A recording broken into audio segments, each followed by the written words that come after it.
నా కోసం తెలుగు నేర్చుకొని తెలుగులో లెటర్ రాసింది. ఏం రాసిందో, ఎన్ని తప్పులు రాసిందో చూద్దాం. అమ్మ అంట, నువ్వు నాకు చాలా ఇష్టము అమ్మ. నీలాంటి అమ్మ ఎవ్వరికి ఎవరికి ఈరా రాయాలి కదా, ఎవరికి ఉండదునా దా ఎట్లా ఉండదు. అమ్మ పుట్టినరోజు శుభాకాంక్షలు, అమ్మ టపటులు, ఇట్లా పరిమితులు.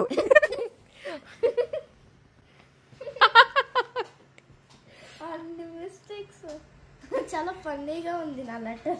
4 రోజుల్లో తెలుగు నేర్చుకొని తను రాసిన లెటర్ అయితే ఇది. అమ్మ కాదు, మాకి మావద్దు. అమ్మ పుట్టిన కట్టాసు రోజు శుభ కాదు, మిలికి రాయాలి కదా, శుభాకాంక్షలు కట్టాసు, మళ్ళీ కాంక్షలు. అమ్మ టపటులు కాదు, చప్పట్లు. పాకి పావద్దు, చప్పట్లు. పాకి కొమ్ము కింద పావద్దు, చప్పట్లు. ఓకే, ఇట్లా కాదు, ఇట్లు. ఇట్లు పరిణితులు. ఈ పేరు మాత్రం చాలా కరెక్ట్ గా రాసుకున్నావు. Very good. మా పాప తెలుగు 4 రోజుల్లో నేర్చుకొని రాసింది.